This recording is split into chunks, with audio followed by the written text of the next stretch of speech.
¿Se lo puedo pasar? No sé si se Sí, anotó. pasáselo, ¿Se lo puedo pasar? Dale, Sí, ya le paso el sí, link. dale, dale. Dale, porque ya quiere estar. Dale. Sí, de una. Yo Capaz no que, sé, me engancho. sí, decirle Ya me de una. engancho. Dale. Dale. Hola Fernando, ¿cómo estás? Vamos a esperar un poco Hola, que ¿qué entre tal? gente y empezamos. ¿Quieren comentar un poco? ¿Pudieron leer el libro? Sé que hay muchos Sí, que no llegaron porque les Eh, llegó tarde o por alguna otra cuestión. A mí me llegó hoy recién, así que pude pispear un También poquito yo. y no llegué a leerlo, pero bueno, en esta semana me lo morfo seguro. Aparte es un libro que te engancha y es de lectura rápido, Sí, porque te Sí, tal atrapa. sí. cual. Yo empecé esta tarde, empecé un ratito apurada porque quería llegar a tener un indicio. Pero sí, tiene una lectura rápida. Aparte de Morfina, cuando ya empieza con la parte, no quiero spoilear mucho para los que no lo leyeron, pero cuando empieza con la parte del diario propiamente dicho, como que Sí, te yo chupa. quedé ahí, sí. Hola Lara, bueno, Hola, ¿cómo están? ¿todo bien? ¿Todo bien? ¿Vos de dónde sos, Lara? Así nos vamos De Santa conociendo. Fe, ¿De? de Santa Fe Capital. Ah, bien. Ahí estamos con Julián Goldman, que es el editor de La Tercera, la editorial que publicó esta hermosa edición de Morfina. Eh, Así que sí, bueno, ahora vamos a charlar.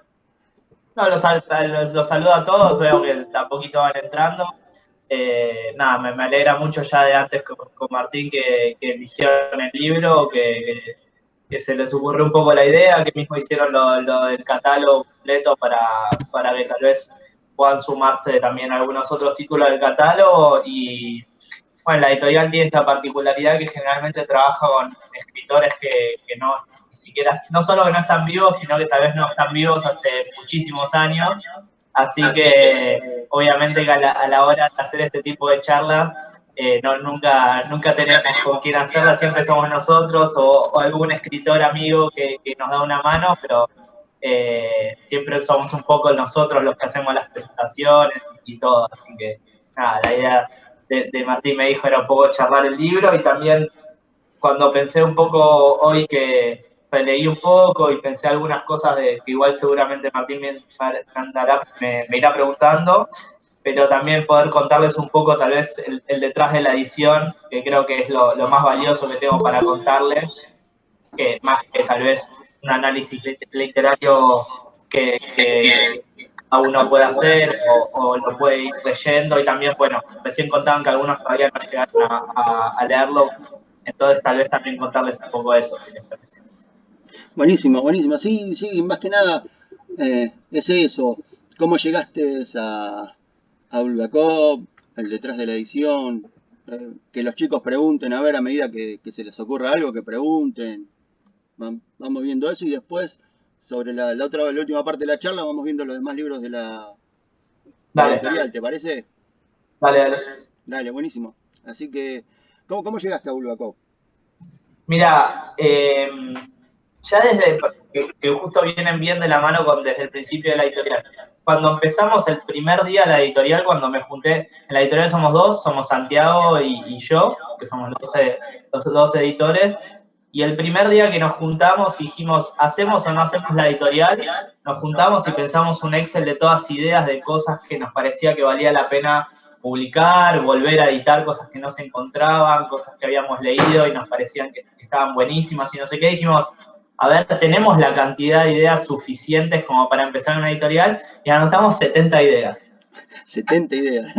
Anotamos 70 ideas. Ese era el punto de partida. Algunas eran cosas que ni siquiera habíamos leído y que nos parecía que si conseguíamos nos podían interesar, otras eran cosas que sí, otras eran autores que nos interesaban, pero que tal vez habíamos leído fragmentariamente. Y en Bulgakov está en esa categoría. Era un autor que yo había leído un libro, Santi había leído otro, que nos gustaba, que se conseguían libros, pero sabíamos que no se conseguían todos. Y por suerte en su momento me pude me pude traer de España. Hay una parte del detrás de la editorial cuando uno se dedica a este tipo de recuperación de obras. Lo malo es pagar los libros caros que tenés que pagar para buscar, ¿no? Porque uno tiene que traerse libros de España, digamos que también existe internet por suerte, pero en algunos casos no conseguís y decís, bueno, tengo que entrar a un depository y gastar 1.500 pesos, 1.500 pesos en ese momento, ahora no sé cuánto está. Olvídate. Y me traje un único ejemplar que ahora ya ni en España se consigue, que es una editorial que se llama Nevsky, que tiene un catálogo increíble, pero que no existe más. Que tiene un catálogo increíble, pero tiene unas traducciones muy malas. Entonces era un catálogo para mirar mucho, pero a veces a la hora de la lectura no era un catálogo tan interesante como lector. Porque hasta me llegaron algunos rumores de que hacían las traducciones de una manera muy extraña, como que alguien sabía ruso e inglés y otro sabía inglés y castellano, y hacían un menjunje, era una cosa medio extraña. Pero bueno, a fin de cuentas pude comprar Morfina de esa manera, y lo leí y justamente la primera característica que tiene es eso que hablábamos recién de cómo se lee, tal vez en un día, 2, 3, dependiendo del tiempo, de todo, pero digamos, es un libro que logra el atraparte y hasta logra algo muy raro en los cuentos, que es querer ver qué va a pasar en el cuento siguiente. Digamos, es muy difícil que un libro de cuentos te genere eso. Generalmente una novela con capítulos, tal vez termina el capítulo y uno quiere decir qué va a pasar en el capítulo siguiente. Pero que uno termine un cuento y quiera empezar el cuento siguiente, digamos, ya es algo muy particular que tiene el libro, y que tiene esa cosa de que los cuentos se siguen un poco, se nota, digamos, ese mismo personaje y todo, pero a la vez tampoco es una linealidad absoluta, no es que termina un cuento y empieza en el día siguiente. Entonces también me parecía muy atractivo eso, como que no era una búsqueda lineal de seguir, pero sí era contar una experiencia. Y eso estaba empezando con la edición del libro y me fui ya al libro en sí, pero me parece que es fundamental el hecho de que a veces uno no quiere aburrir con el tema autobiográfico, pero sin duda es muy difícil no caer en el hecho de que Bulgakov conoció esa vida, que tuvo esa experiencia y que lo relata muy desde dentro de esa nieve, de esa vida, de digamos, de haber experimentado la morfina, que no es algo que hace cualquiera, digamos.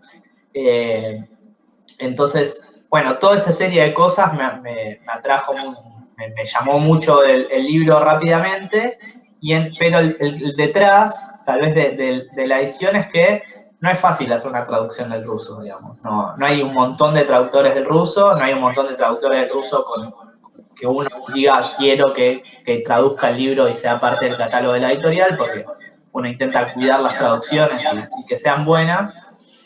Y ahí empecé a investigar el tema de los subsidios, que me lo había recomendado otro editor, que Rusia tiene buenos subsidios a la traducción, por suerte, que tiene yo soy una persona que habla mucho, se van a dar cuenta cómo no necesito muchas preguntas. Yo solo me encadeno y solo me respondo, así que si me querés preguntar algo, interrumpimos. Tranqui, es un placer escuchar. Entonces, me pasó hay una pequeña historia que me parece fantástica, que es, hay un ruso que es multimillonario del gas, que es fanático de la literatura, y el tipo agarró e hizo un instituto y subvenciona la traducción del ruso al extranjero. Fantástico. Ahora, ¿qué pasó? Parece que el presidente de Rusia, un tal Putin, un señor que todos conocemos, no le gustó mucho eso de que un instituto privado funcione mejor que un instituto público. Entonces le creó un instituto de subvención a la traducción al ruso mundial, que empezó a dar muchas más subvenciones que el del millonario, como para decir, acá estoy yo soy el que da las subvenciones. Y por eso ahora hay una posibilidad muy grande de obtener subsidios para traducir al ruso. La verdad que es una posibilidad muy grande para todo el mundo, porque en realidad ellos subsidian que vos traduzcas del ruso a una lengua extranjera. Entonces, es una oportunidad para editoriales de Argentina, de Uganda o de China, digamos. Es una oportunidad para todos que es fantástica. Y bueno, entonces me animé a hablarle a Ariel González, que es el traductor de este libro y que es el traductor de prácticamente toda la obra de Bulgakov en castellano. Si ustedes compran cualquier otro libro de Bulgakov, posiblemente se encuentren traducido por él. Las ediciones de Losada son traducidas por él. Las ediciones más recientes de Guardia Blanca y de Maestro y Margarita son de él. Y bueno, me pareció evidente, digamos, como continuar, que mismo darle al traductor la posibilidad de continuar ese trabajo me parecía interesante. Lo hablé con él y estuvo interesado a los 2 segundos, se interesó por la propuesta. Y justamente por suerte él tiene tanta experiencia en esto que me ayudó mucho hasta con el tema del instituto y todo, y pudimos lograr ese subsidio y llegar a trabajar con él, que fue genial. Y digamos, a partir de ahí, él es muy profesional, me dijo, en 3 semanas lo traduzco, en 3 semanas tenía una primera versión, y a partir de ahí lo que nosotros siempre hacemos es, aprovechamos que somos 2, en algunas cosas con Santiago nos dividimos el trabajo, pero la corrección nos parece fundamental, entonces ahí no nos dividimos el trabajo, sino que lo hacemos los 2. Corrijo yo, se lo mando al traductor, nos da una devolución, corrige Santiago, se lo mandamos al traductor. Digamos, hacemos ese doble chequeo, más ese último chequeo que se llama, para los cuentos, se llama prueba de galeras, que es cuando uno chequea al final de todo que hayas puesto una palabra errada. Entonces eso fue un poco cómo llegamos en particular a ese libro, y después, digamos, cada libro en sí fue un poco una historia de cómo llegar o cómo encontrarlo, pero hasta en el sentido más fundamental creo que nace de que un poco nuestra pasión con Santi es este tipo de cosas, este tipo de encuentros, este tipo de libros. De a poquito vamos trabajando también con escritores vivos, pero la editorial nació de esa voluntad de encontrar títulos que no están en castellano, lamentablemente. Bien, y Morfina, yo un poco cuando lo leí, digo, tiene que ver con la situación de la medicina actual, con los miedos que se enfrentan los médicos ahora, con la pandemia, con enfrentarse a algo que no conocen. ¿Tuvo que ver algo que ver eso en editarlo en este momento o se dio? No, se dio.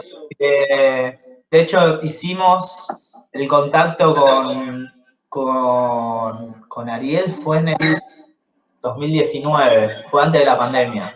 Me acuerdo porque me fui a tomar un café sin barbijo. Qué raro.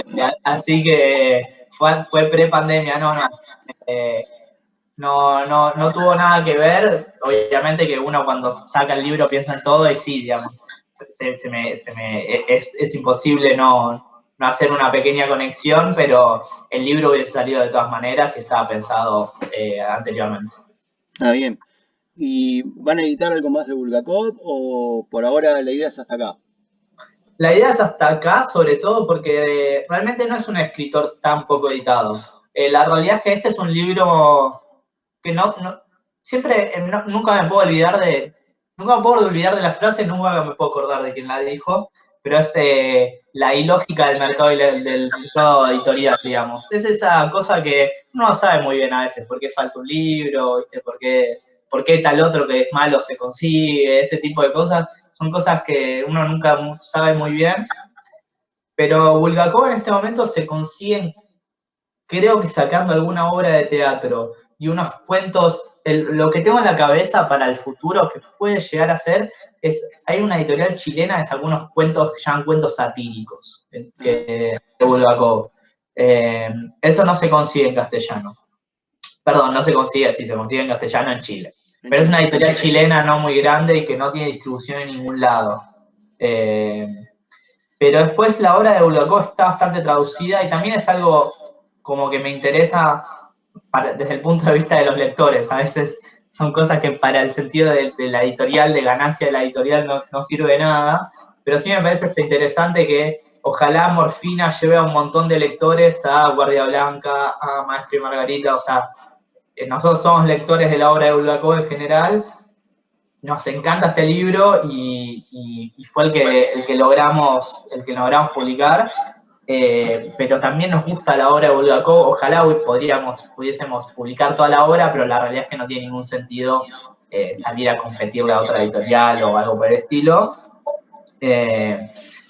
Entonces, no, por el momento no veo una posibilidad de un título de Bulgakov. También siempre lo que nos planteamos respecto a eso es, aún como lectores de obras, no dejarnos llevar por un nombre, digamos. Yo siempre cuento que cuando empecé la editorial hablando de eso, de ideas que yo no tenía físicamente, pero que me encantaban, había leído hace poco acerca de que Bram Stoker tenía un diario que no se consigue en castellano. Y me volví loco, me pareció increíble. Bram Stoker tiene un diario, lo quiero ya, lo quiero ya, lo quiero ya, lo quiero ya. Gasté una fortuna, me trajo una cosa hermosa, roja, en tapa dura, chiquitita, como divina, no sé qué. Una porquería el diario. Pero una porquería a nivel porquería. O sea, faltaba la lista del supermercado, era una porquería. No sé si viste que hay una famosa historia de Nietzsche que le encontraron un papel y no saben muy bien si es algo que anotó porque se olvidó ahí o es realmente un epígrafe. Es un poco eso, digamos, pero ahí le agarraron todo. Entonces también la editorial tiene, digamos, la voluntad clara de decir, no, nos encantan algunos autores, pero leemos la obra y decimos me gusta, no me gusta, digamos, no. De hecho, es lo que estamos haciendo ahora, como para contarte así un poco una novedad, es lo que estamos haciendo ahora con Denton Welsh. Estamos, para contar un poco de la editorial. Ustedes ya publicaron, le muestro a los chicos. Exacto, este libro. Claro, este libro. Que son los cuentos de Denton Welsh, que es un libro que sacamos el año pasado y que quedamos muy contentos con ese libro. Que Denton Welsh justamente tenía publicadas las novelas, pero no tenía publicados los cuentos. Y ese también fue un discurso. Me es más fácil hablar bien de los descubrimientos de Santi porque es otra persona, ¿viste? Como decir, justo Morfina lo descubrí yo y es como andar diciendo, no, que en cambio de esto me es más fácil decir que Santi es un genio que encontró este libro porque en inglés lo compró usado. O sea, en inglés no se consigue nuevo. No sé cómo se le ocurrió este libro. Y es realmente genial, no voy a extender sobre el libro, pero después tiene otros cuentos, y justamente estamos haciendo esa lectura, de que, por ejemplo, encontramos un cuento largo que dijimos, a ver si funciona como novela, lo leímos, no nos gustó. Entonces intentamos esa cosa de no dejarnos llevar por decir, es seguir publicando al autor, ya le fue bien, digamos, un libro le fue bien. Como editor hay que ser duro en no dejarse llevar por ese tipo de cosas. Para mí. Perdón, te interrumpo. ¿Puedo hacerte una pregunta? Por supuesto, sí. Justamente a raíz de lo que estás hablando, ¿no? ¿Cómo se valora? ¿Cómo valora un editor? ¿O qué parámetros toma un editor para valorar un texto y decir, bueno, esto lo publico, esto no lo publico? ¿Cuál es el gusto personal? ¿Vaivenes del mercado editorial? ¿Está pensando en otros lectores? ¿Qué piensa un editor cuando dice esto lo publico o esto no lo publico? A ver, es una de las preguntas para mí más complejas que tiene el mundo editorial. No es que quiera tirar la pelota afuera, pero es una pregunta súper difícil, es una pregunta que hasta mi novia me pregunta todo el tiempo, que todo el tiempo te preguntan, porque es muy difícil explicar qué es lo que hace que digas un libro sí, un libro no. Lo primero, para mí es imposible mentir, hay una parte que es ser un poco cara dura y creértela con Santi de decir esto es bueno, esto es bueno, esto es malo, esto es malo. Y es esa cosa inexplicable del lector, de tener confianza como lector, de lector de toda la vida, de que tengo 12, 13 años, de confiar en eso y también confiar mucho en mi socio. Por eso para mí es muy importante ser dos. Porque si yo digo es bueno, pero Santi dice es malo, automáticamente afuera. Nunca sacamos un libro que le gusta a uno solo. Todos los libros me gustan mucho a los dos. Ya eso a mí me da una seguridad, digamos. Yo no haría nunca una editorial solo. Admiro mucho a los que tienen editoriales solo porque, digo, tienen que tener mucha certeza o muchos amigos que lean para ellos. Eso es algo que también hago, de hecho, entre paréntesis, que si consigo, sobre todo libros por internet, lo consigo en PDF o lo que sea, tengo amigos lectores, se los mando, les pregunto, los uso de conejillo de Indias, y tengo un feedback de gente en la que confío como lectora. En cuanto a los, por así decir, vaivenes del mercado, creemos mucho en que la recuperación de este tipo de libros no es algo, no sé si para toda la vida, pero es algo que existe hace 50 años y que dentro de 50 años va a seguir existiendo, digamos. No creo que sea un vaivén, y sí creo que aspiramos a llegar a la mayor cantidad de lectores posibles, pero en ningún momento deliramos, digamos. Sabemos que no va a vender 20.000 ejemplares Morfina, digamos. Tenemos los pies en la tierra, imprimimos la cantidad de libros que más o menos nos parecen e intentamos hacer todo para llegar a la mayor cantidad de lectores posibles y digamos, justamente que el texto sea bien traducido, que el texto esté bien maquetado, que es, digamos, cómo está el libro en la caja, cómo se lee, que tenga buena letra, de no hacer eso de las letras pequeñas, de toda la página. Para mí eso no va, digamos, así que nosotros no lo hacemos. Que los paratextos sean buenos, o sea, que todo lo que rodea el libro sea bueno y que le logre llegar al lector. Entonces, sí, es un poco es difícil explicarlo. Pensamos mucho en el lector, yo diría eso, pensamos en el lector, no pensamos en el mercado. Si es que eso da una respuesta, digamos. Pensamos en los lectores. Muy buena la respuesta. Claro. Muy buena. Igual de todas formas tengo entendido que Morfina, hace un mes que salió, que están dando bastante bien. Sí, por lo que sí, estoy hablando de con hecho Iván. sí. Sí. De hecho, tengo que colocar un par de libros más, suscriptores nuevos, me está costando que Iván me los consiga. Sí. Qué bueno. Sí, es buena noticia. Pero tampoco le esquivamos ni tenemos miedo a veces de sacar algún libro que tal vez sabemos que puede andar menos, que puede ser más raro, que puede ser más particular. El año pasado sacamos un libro de aforismos, digamos. Sí. Sabemos que un libro de aforismos no va a vender un montón de libros, pero es un libro que amamos, es un libro que lo queremos hacer desde que empezó la editorial. Es un libro que quiso traducir Pablo Llanera, que para nosotros es un grosso, posiblemente el mejor traductor del alemán para la hora de traducir poesía, cuentos. Y lo hicimos, digamos, de todas maneras. Yo tenía la intuición, uno no sabe, uno tiene la intuición, tenía la intuición de... sí, no sé si cuán bien se ve. Sí. El libro de los amigos. Es un libro de textos, como de textos y de citas, sobre la amistad, sobre otras cosas también, sobre el amor, diría, sobre el vínculo afectivo. Es lo único de no ficción que editaron. Sí, ahora se viene el próximo, también les puedo contar eso. Creo que en La Intuición ese es otro libro que creemos que va a andar muy bien aún saliendo de la ficción, que es, vamos a hablar un libro sobre cine de Fernando Martín Peña.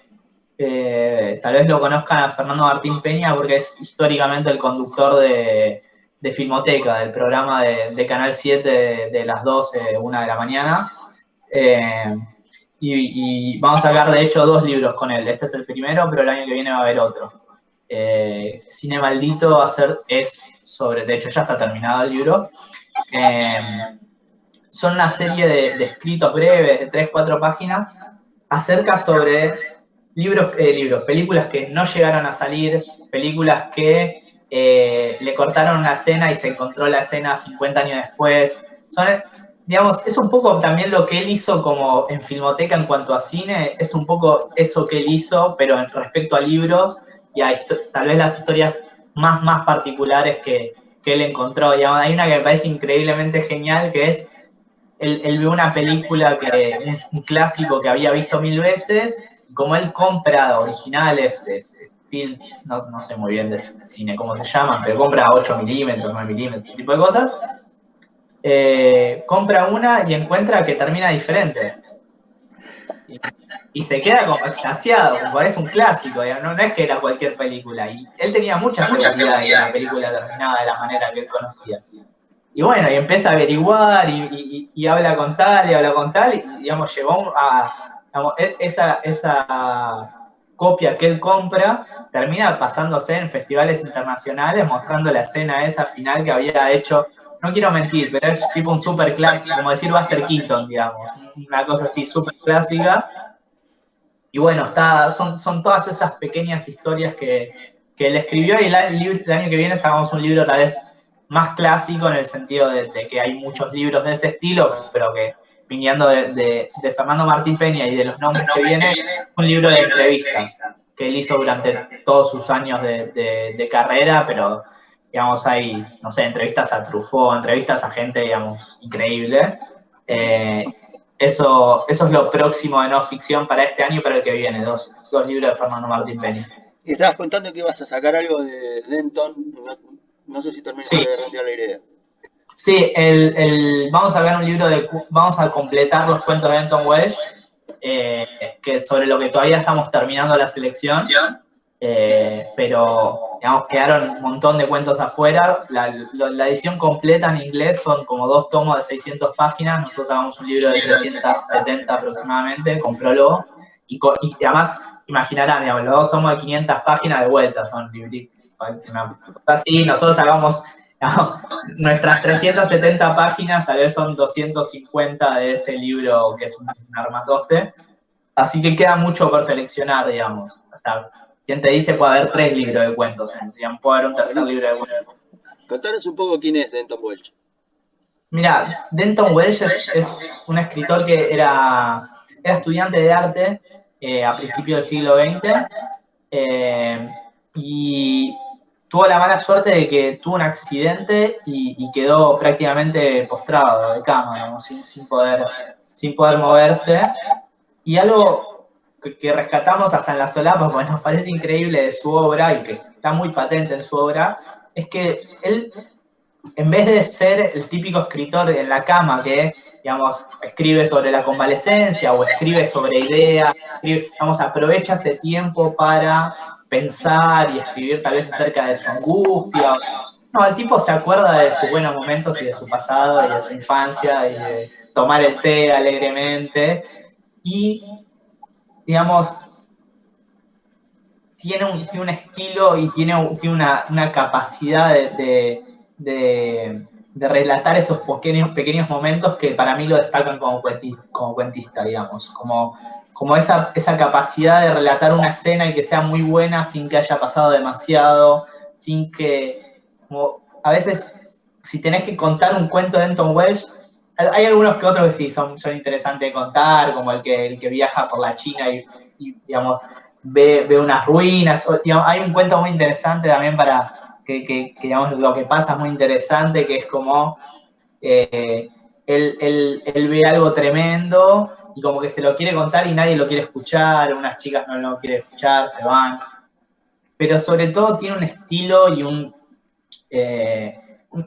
detalle por algo que él mismo dice, digamos, a él le gustaban las cosas, que hasta como me trae de vuelta un poco a Morfina con esa cosa de él estuvo en esa nieve, conoció, digamos, Denton Welsh era un tipo que tal vez, no sé, uno está en una habitación y no presta atención a nada, seamos realistas con lo que es cada uno, digamos, uno entra en una habitación y el tipo entra en una habitación y ve todo, entiende todo lo que pasa en la habitación, entiende como el contexto que le da esas cosas que hay ahí, de repente está conversando y ese gusto por las cosas hace que se quede mirando una lámpara y se va a la lámpara porque es lo que a él le gusta, digamos.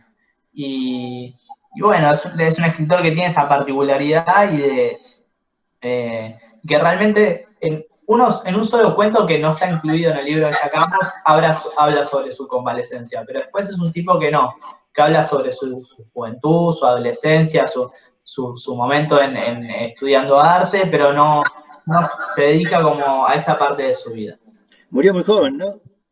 Sí, muy, muy joven. No llegó, creo, a los 37 años, si no recuerdo mal. Sí.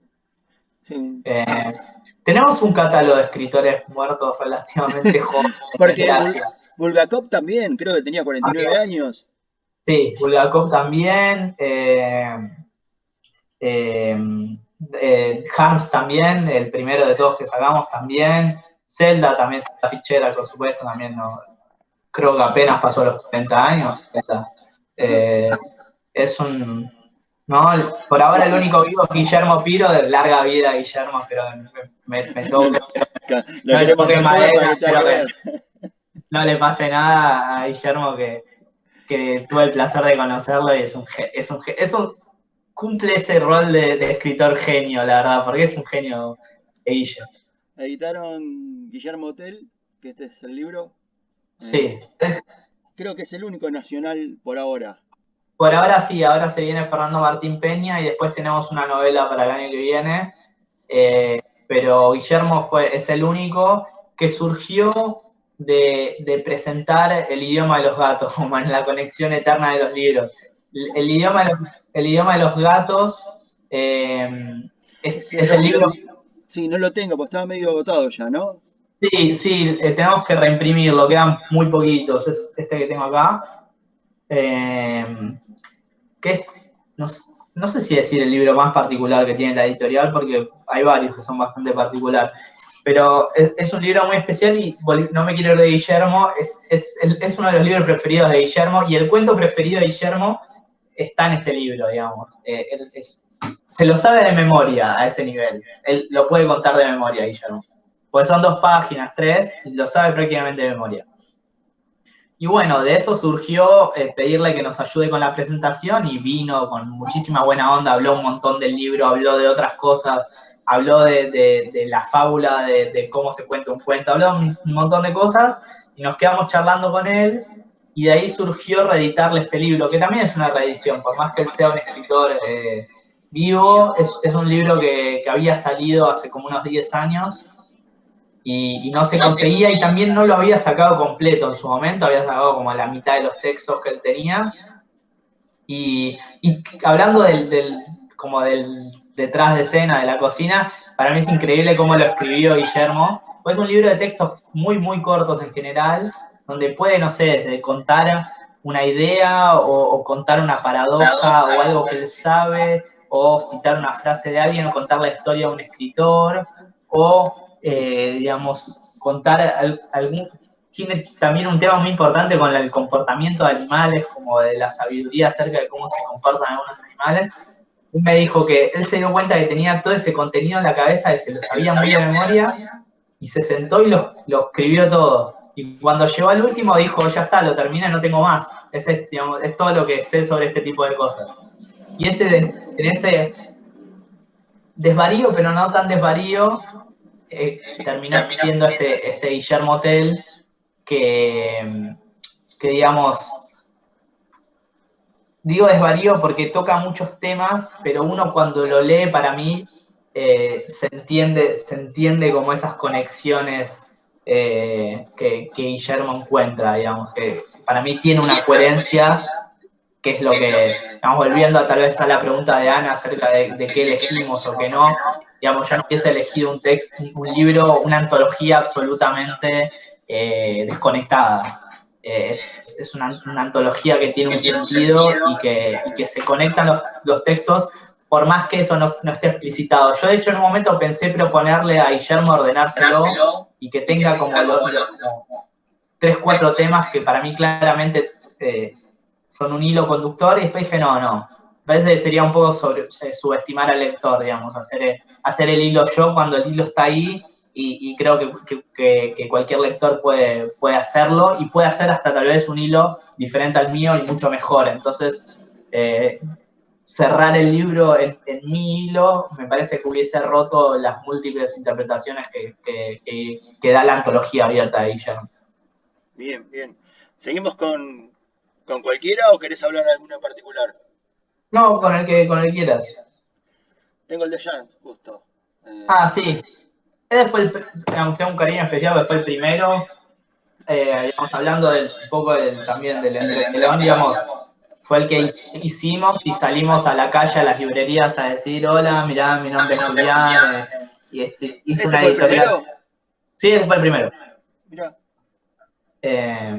Y sí, digamos, la gente a veces piensa que las editoriales son una cosa grande y no sé qué. Supongo que tal vez ustedes a partir de este club un poco ya sepan que no.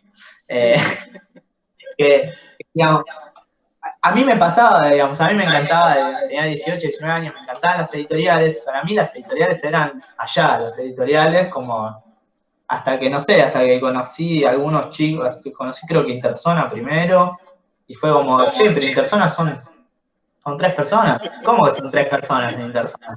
Es imposible, no puede ser. Yo pensé que era una empresa, no sé, que había 500 personas, no, son 3 personas. Y esto es lo mismo, digamos, uno dice, ¿cómo llega el primer ejemplar a la librería? Y uno se toma el colectivo y llega a la librería y le dice, mirá, hola, saqué este libro, es tal, mirá, como uno quiere vender que el libro está bien hecho, que tiene paratextos, que tiene solapa contando cosas del autor, diferentes cosas, que tiene arte de tapa, digamos, que no sacamos una foto y hicimos digamos, Perdón, después contanos un poco del arte porque la editorial está trabajando muy bien lo que es el arte de todos los libros. Sí, para mí el acierto de las tapas pasa por la libertad que le damos a las chicas a la hora de diseñar. Trabajamos siempre con las mismas diseñadoras, son dos, una es diseñadora y la otra es ilustradora, y nos proponen juntos. Digamos, para mí la clave es que ellas son lectoras, digamos, leen los libros, saben sobre, digamos, sobre literatura, no están, digamos, fuera de la nada. Pero para mí hay cierto como acierto que es un no acierto, digamos, que es confiar en ellas y dejarlas que nos presenten un poco la idea. A veces, ahora ya que vamos varios libros, tal vez les pedimos tal color, todavía no tenemos tapa, no teníamos libro en blanco y negro, por ejemplo, y nos parecía que Morfina iba con la idea y por eso surgió el blanco y negro. Fue una idea de Santiago y mía. Pero, digamos, a la hora de la creación de la tapa, hay mucho de darle lugar a las chicas y también de, en algún sentido, incentivarlas a cierta creatividad, digamos, por ejemplo, la tapa de Harms es una ilustración del mismísimo Harms. La ilustración de Barry ya es un juego, es una ilustración de Barry que es un pequeño juego que digamos, es muy sutil y muy difícil de entender, pero hay una foto muy famosa de Barry que está él con un niño. Y nosotros decidimos hacer a Barry con Barry, que es una tontería tal vez, pero nos parecía divertido. Entonces, ¿qué le pedimos a las chicas en el tercer libro? No una ilustración del autor. O sea, hagan lo que sea, pero otra vez, no, tipo, cambien rotundamente. Entonces vino esto, digamos. Entonces vino esto. Bueno, ahora no quiero ni tipografía ni ilustración de autor, tráeme otra cosa, lo que sea, pero otra cosa. Y ahí llegó esta, que es una de mis tapas preferidas, que es la de Nathanael West, con la ciudad. Y esta para mí es la más loca, porque literalmente yo había pensado en esto para Nathanael West, como ciudad oscura, gris, sucia, y eso, y había pensado este formato de negro y cosas. O sea, esta fue la etapa que fue más fácil para tener un boceto muy parecido y yo dije, sí, es esa. Y así, y después surgió, hay dos ideas que son un poco más a largo plazo, por ahora no se notan porque la editorial recién empieza, pero que es la tapa de Guillermo Piro es para la colección de ficción argentina, y para ficción argentina siempre va a ser abstracto, digamos, mucha diferencia, digamos, ya hay una preparada para más adelante que no se parece nada en esta, y vamos a decir, ¿cuál es la similitud? La similitud era abstracción, digamos, para Argentina va a ser abstracción, y la que va a seguir más simplemente un patrón es no ficción. No ficción va a ser siempre esta tipografía en este lugar, que esta era una idea mía de hace mucho tiempo que quería hacer, cabeza dura de editor, que lo había pensado y me encantaba. A veces me encantaría saber su opinión de esto, ¿no? Pero digamos, me fascinaba la idea de que en vez de que el logo esté acá abajo, esté acá, y esté la colección y quede como esto encuadrado, me obsesionaba desde que tengo 15 años. Si alguno, no sé qué le parece, si alguno me quiere contar qué le parece, pero es una idea que tenía encascada en la cabeza hace mucho tiempo.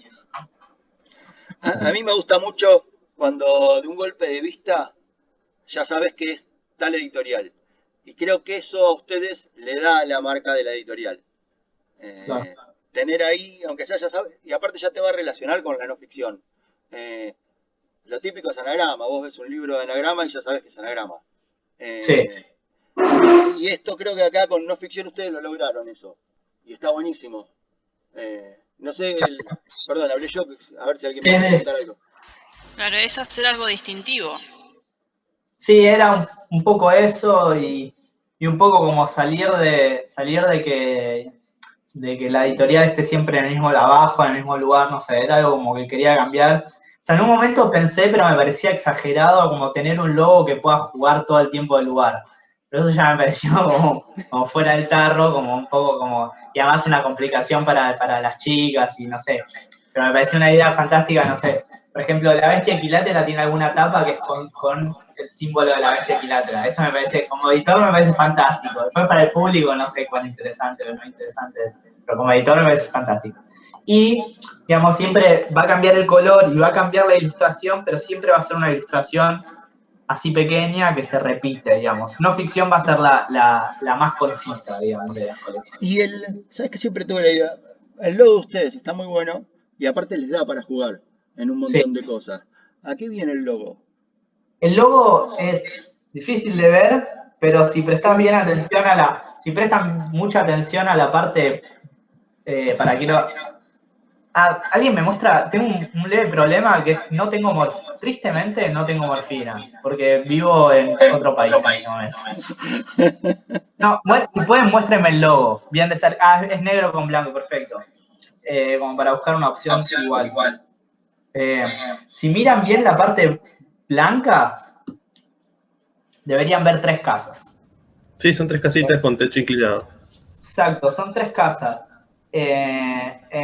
¿Por qué fue eso? Porque tiene 3 sentidos el nombre de la editorial. Justamente la tercera tiene 3 sentidos.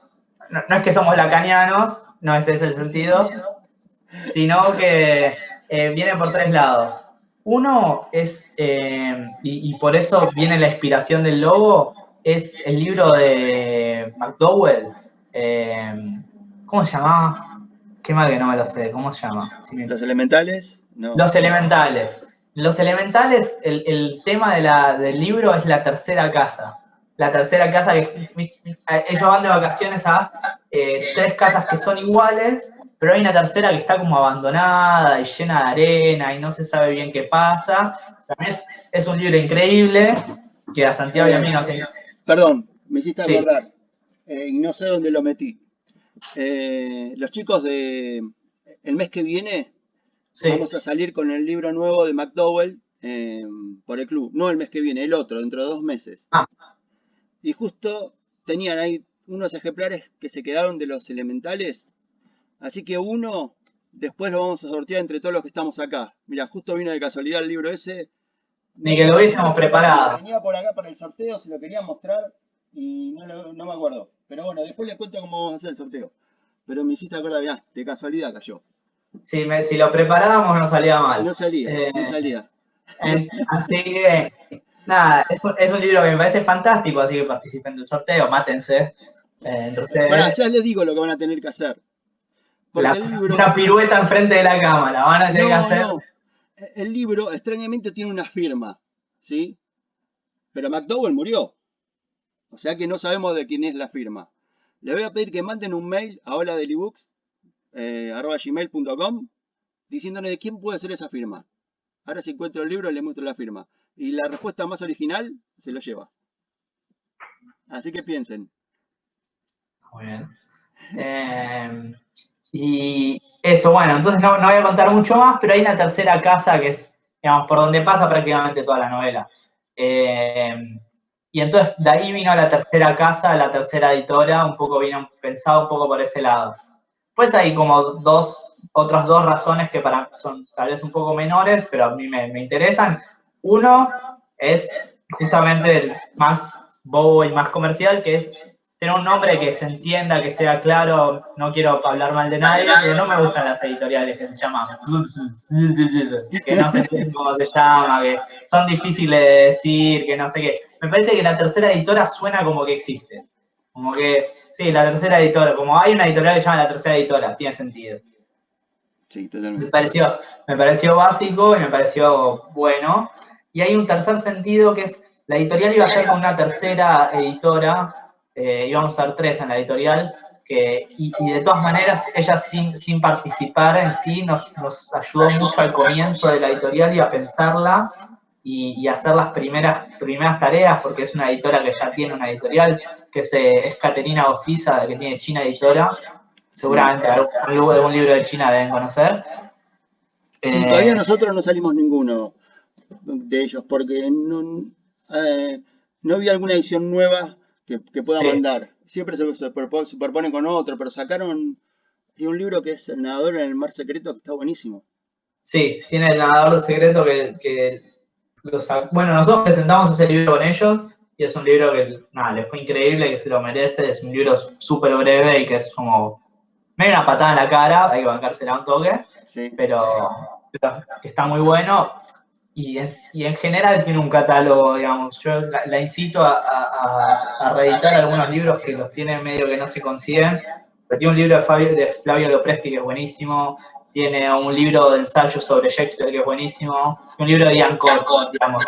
Para mí sí, son esas cosas que si la tiene una editorial española, la gente diría, quiero el libro de Ian Cott que sale 3.000 pesos, no sé qué. Lo tiene una editorial argentina como China Editora y sale 700 pesos y nadie lo compra. Bueno, yo qué sé, digamos, para mí es un libro que es fundamental y, digamos, se estudia en la facultad de Ian Cott, digamos. Cuando uno lee Shakespeare, muy posiblemente estudie Ian Cott, y a su vez es muy accesible, digamos. No es académico en el sentido pesado de la palabra. Es académico en el sentido de que es una referencia.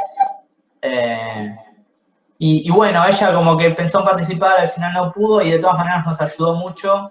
Y para mí también tenía ese sentido un poco personal de que la tercera editora es ella también. Bien, bien. Sí. Y bueno, seguimos con los otros libros. A ver. Dale. Igual de Vamos con Hamster. Sí, de Hamster hablé muy poquito igual. Dale, seguí. Hablé de otra cosa. Te dejo hablar porque voy a buscar entre la montaña de libros donde Helden McDowell. Dale, contá el libro ese y ya vuelvo. Dale. No, porque sí, yo les avisé antes que yo tal vez empiezo a hablar una cosa y me voy por otro lado. Harms es un escritor que un poco... hablar de quién creó algo me parece a veces medio tonto, pero fue uno de los primeros al menos de que tomó esta cosa de lo absurdo en la literatura, mismo del teatro del absurdo, pero en algún sentido como logrando que ese absurdo vaya hacia algún lugar. Es difícil lo que tal vez se está implicando, no sé si... digamos, es literatura, a fin de cuentas, ¿no? Digamos, no es ciencia. Y tiene esa cosa de aproximarse con textos cortos a, digamos, retorcer un poco el sentido de lo que pasa, darle una vuelta, digamos, tener esa cosa hasta de personajes absurdos en el sentido de molestos, de que insisten sobre algo, no entienden las cosas. Que, digamos, ese es muchas veces el sentido de la literatura, esa cosa de no entender, de perderse, de no llegar a ningún lado, como eso es, como creo yo, una de las bases de lo que nos gusta en la literatura, de que no tiene no es una tesis, digamos, lo que pasa. Y bueno, tenía una obra que nos parece increíble que no se conseguía, e intentamos hacer la mejor selección posible, es una selección que sí tiene un poco de todo. Tiene uno de mis poemas preferidos de la vida, y tiene hasta, le agregamos que nos parece fantástico, que es, él en vida nunca pudo publicar nada de esto, y en vida fue escritor de cuentos para niños. Pero aún así, en los cuentos para niños metió el condimento del absurdo. Los cuentos para niños de él eran absurdos, entonces decidimos agregar los dos que conseguimos, que son fantásticos. Así que bueno, hasta si son padres, se los pueden animar a leer a ellos. Son niños. Es un poco el Cuaderno Azul.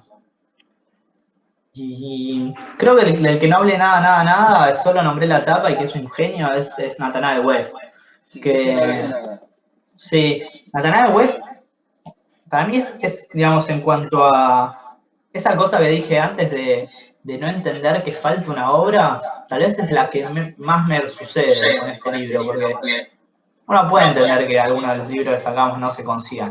Los cuentos de Anton Welch o Spencer Holmes, otras cosas. Pero que no se consigan Lonely Hearts me parece como increíble. Para mí es prácticamente un clásico. Es un libro como que tuvo muchas ediciones y después en un momento desapareció, digamos. Nathanael West es uno de los representantes máximos del Hollywood de los años 30, furioso, borracho, medio oscuro un poco, que tiene un humor sumamente oscuro y que, viste, antes decía como, bueno, tal vez sobre algunos libros de la editorial es difícil decir, como, mira, se trata de esto, te va a interesar. Creo que Miss Lonely Hearts es el libro más fácil de, en algún punto, contar de qué va, porque es un libro que él en el diario es Miss Lonely Hearts. ¿Qué quiere decir eso? Que el tipo es un tipo, pero que hace como si fuese una mujer, que es Miss Lonely Hearts, que responde cartas que le mandan al diario con problemas amorosos, digamos, casi como una especie de cupido.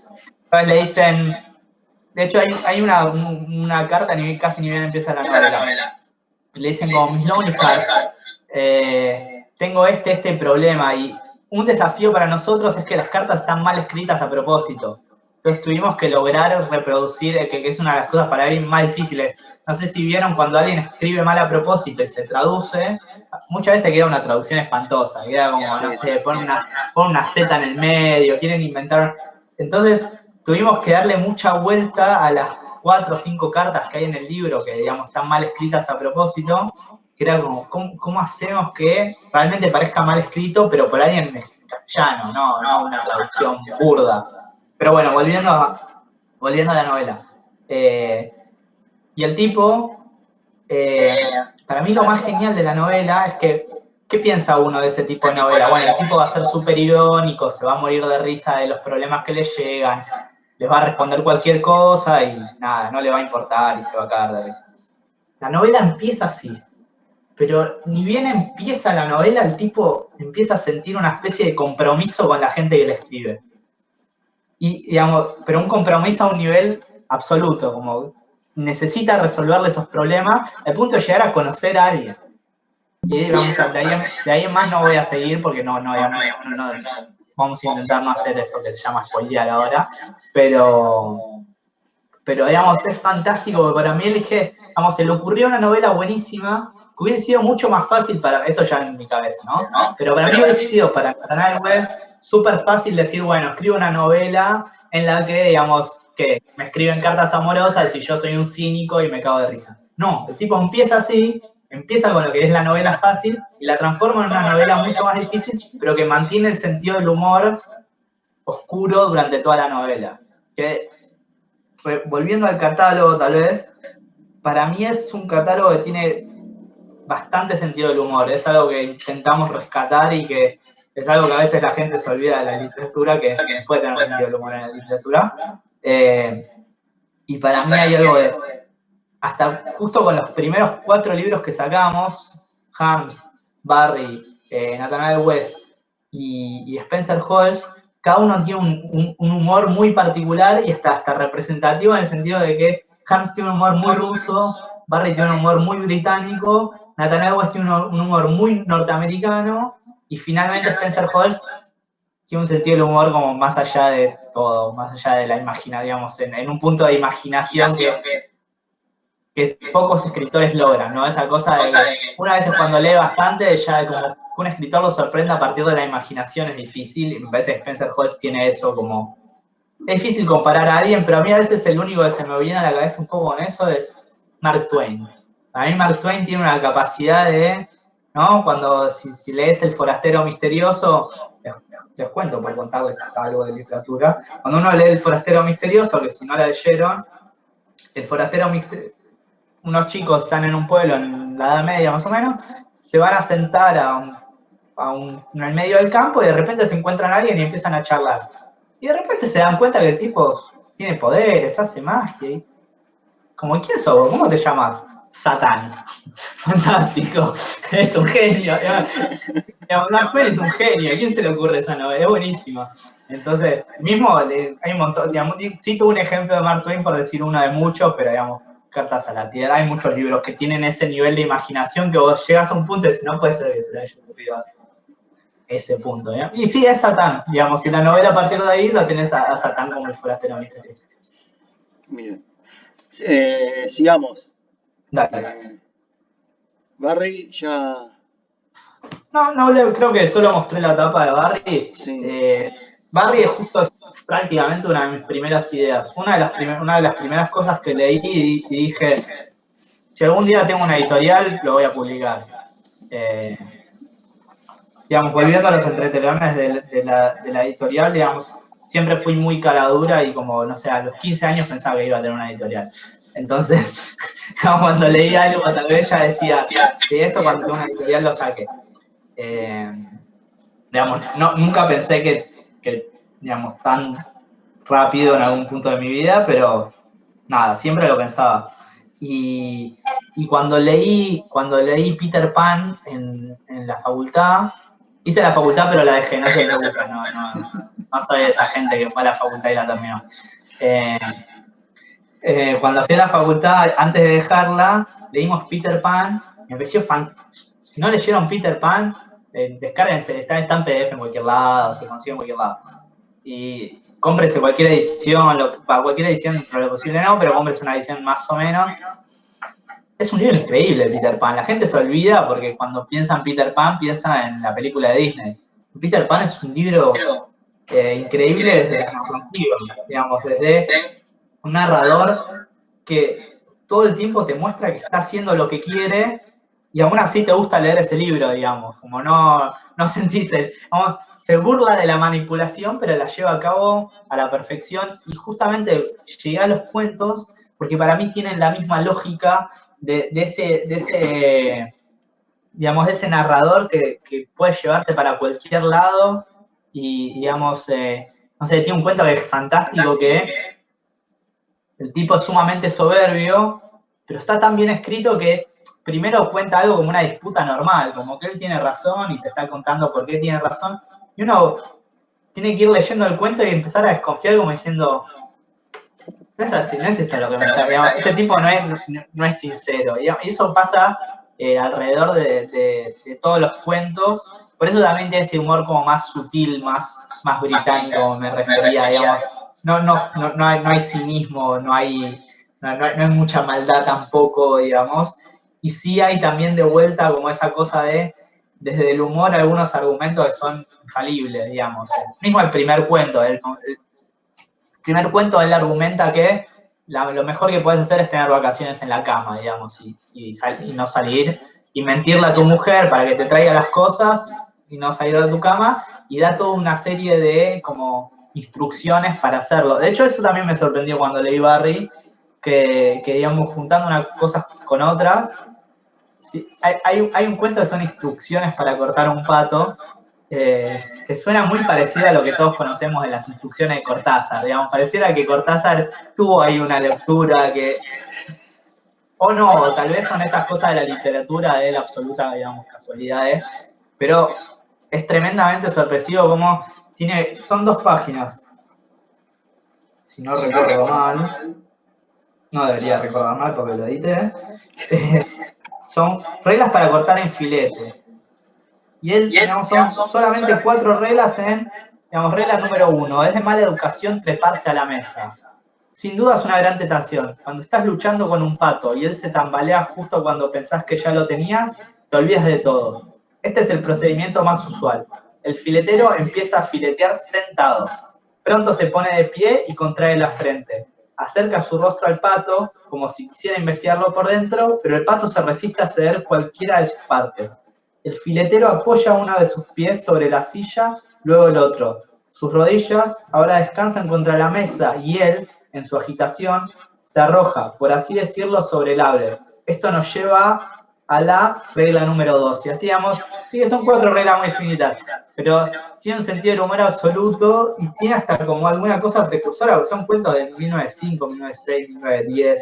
Tiene una cosa muy precursora y Barry es alguien que me gustaría seguir sacando. Lamentablemente somos pocos y soy muy sincero, es el libro que peor le fue de la editorial, no lo leyó mucho.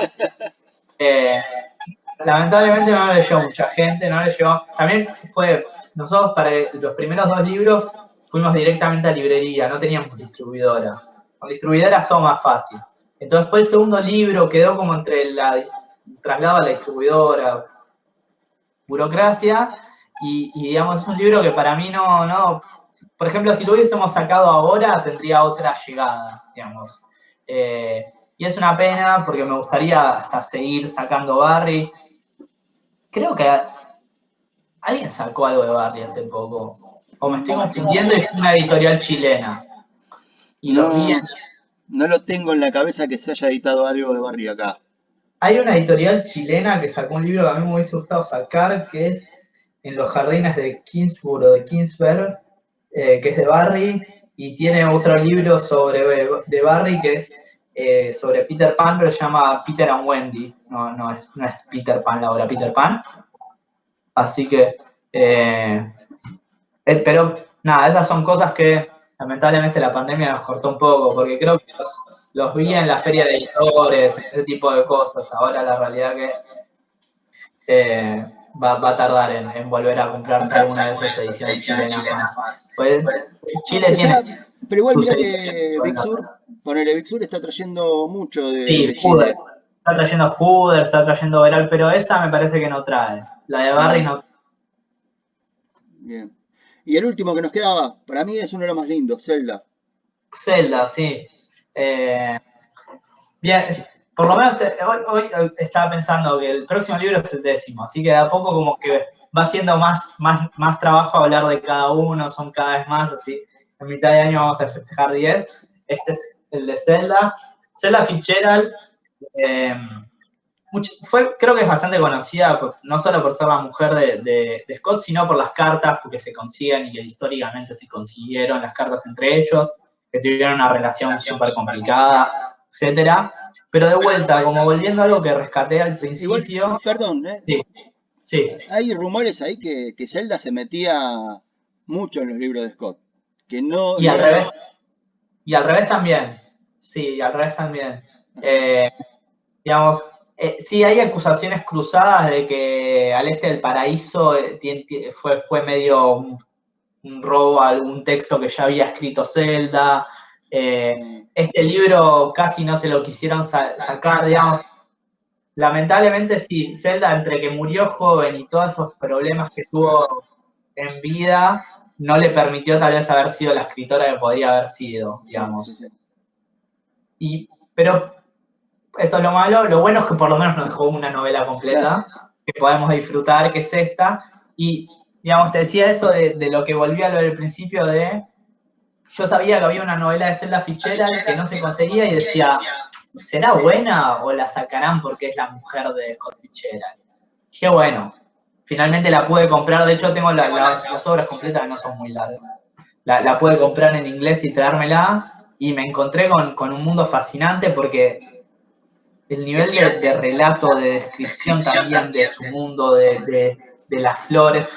Es una etapa que tal vez fue demasiado sutil, podría haber sido un poquito menos sutil, pero lo que hace la etapa es juntar su mundo de danza con un sentido de explosión con las descripciones a las flores y a las plantas que hay durante la novela. Digamos, eso es lo que sugiere la etapa, de una forma sutil. No sé si no se va a poder ver. No creo. Es hermoso, no. Después la buscan por internet, la van a encontrar en un segundo. Pero digamos, lo primero que me sorprendió fue hasta eso, el simple nivel narrativo a la hora de escribir algo, de escribir pequeñas cosas, y después la total sinceridad para contar es su vida, digamos, con algunas cosas, algunas diferencias, pero digamos, y la potencia de una mujer que en 1930 tiene un hijo, está en París, es súper conocida y de repente se quiere dedicar a la danza. Y le pone el corazón y vida a eso y, digamos, y cruza un montón de cosas para poder dedicarse a la danza y de vuelta, y metida en ese mundo completamente narra la danza, digamos, con la dificultad que eso implica. Creo que un poco es eso lo que yo sacaría sacaría la atención. Cuento así algunas cosas medio, por tocar algunos puntos de cada libro en algún sentido, porque la contratapa siempre la pueden leer, digamos. Pueden entrar al Instagram de la editorial, pueden entrar a la página de internet de la editorial y leer todas las contratapas. Repetir la contratapa no tiene mucho sentido. Entonces tal vez, no sé, les doy alguna cosa, algún punto que para mí es interesante y me gusta, después pueden conocer un poco más como formalmente de cada libro también. Si les picó el bichito con algún libro en particular o lo que sea, aprovechen que este mes, gracias a la generosidad de Julián y de los chicos de Walt Tutor, tenemos todos los libros de ellos con un 10% de descuento, pero si ustedes meten el código del club, van a obtener casi un 20% de descuento.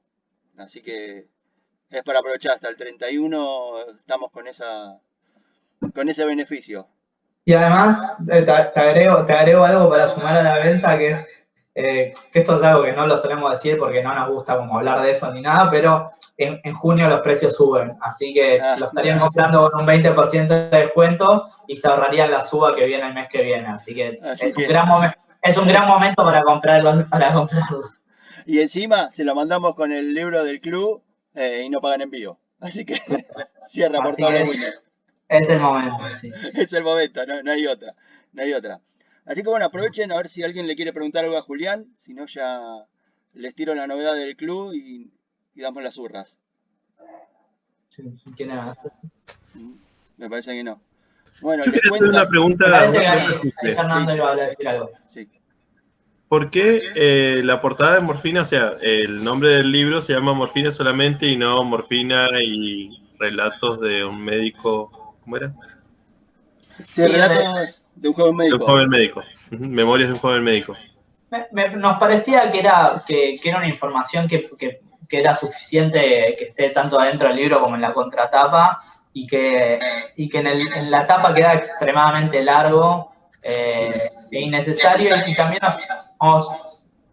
lo hubiésemos aclarado si fuese Morfina y cuentos sobre otra cosa, digamos. Si fuese Morfina y cuentos sobre la ciudad de San Petersburgo, por así decirlo.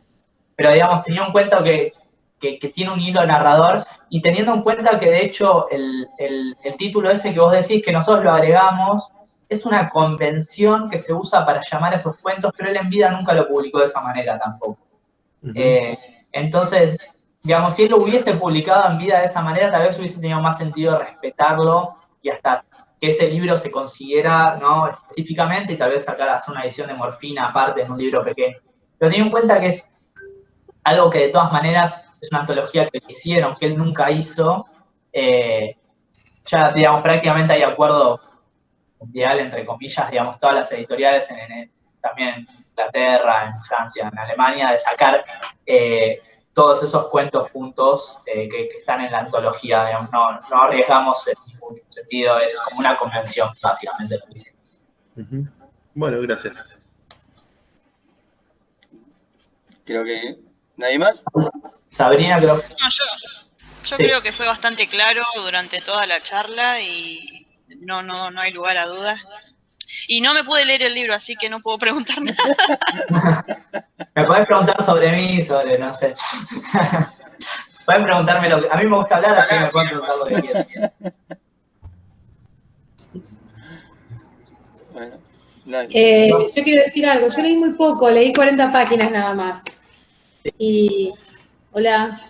Sí, se escucha. Vale, sí, te escuchamos. Sí, la verdad que me gusta el hilo de la narración, la agilidad de la narración, que incluso esa agilidad yo la relacioné con cómo atraviesa la morfina en su cuerpo.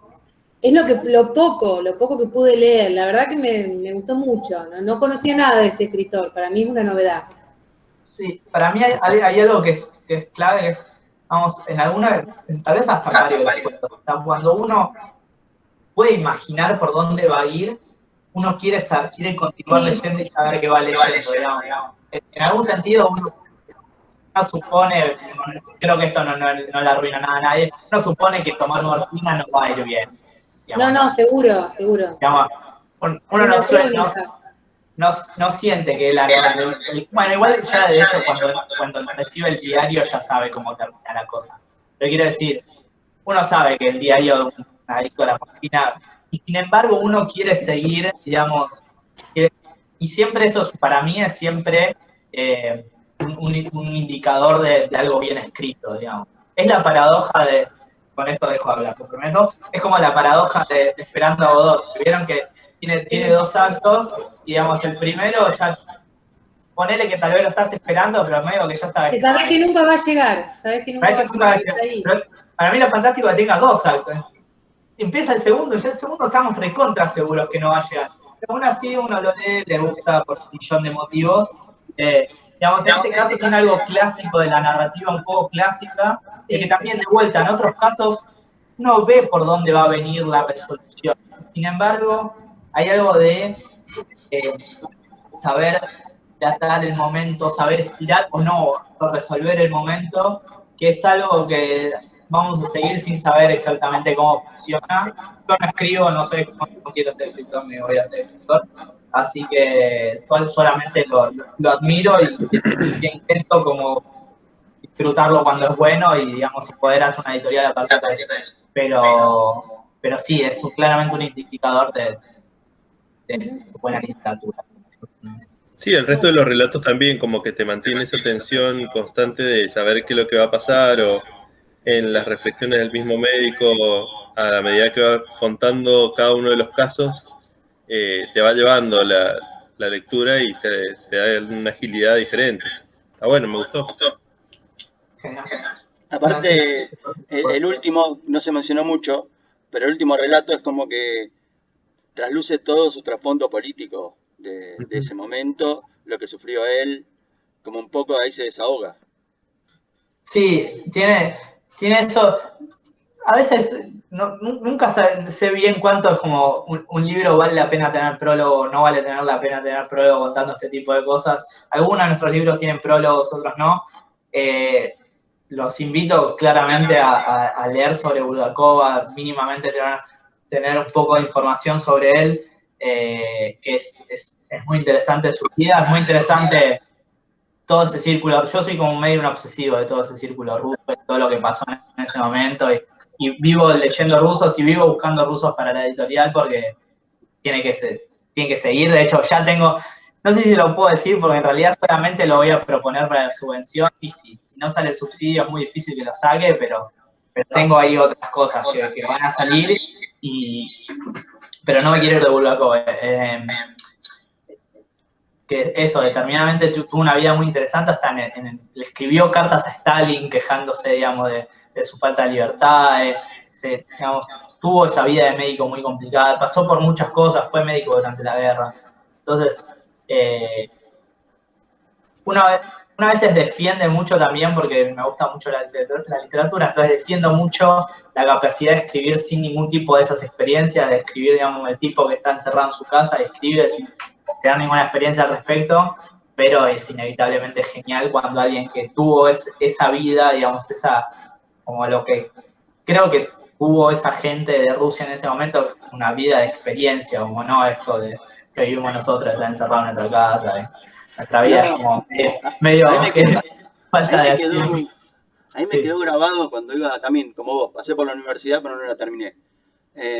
Cuando me hablaban de los formalistas rusos, que claro, era un momento que le costaba muchísimo conseguir papel en Rusia, y que con el frío que hacían, capaz que ellos escribían el cuento y terminaban quemando ese cuento porque se morían de frío y tenían que memorizarlo para volverlo a escribir.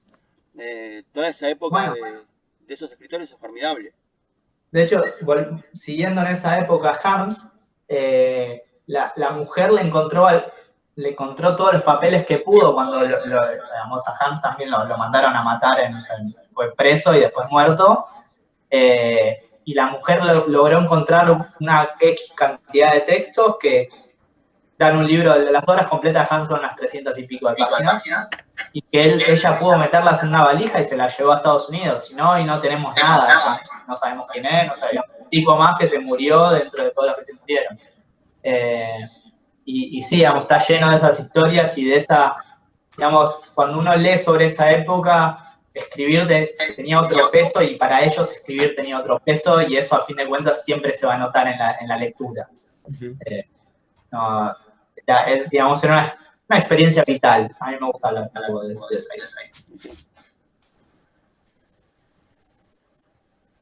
¿Alguien más? Creo que estamos. Bueno, entonces le cuento. No, Fernando, no.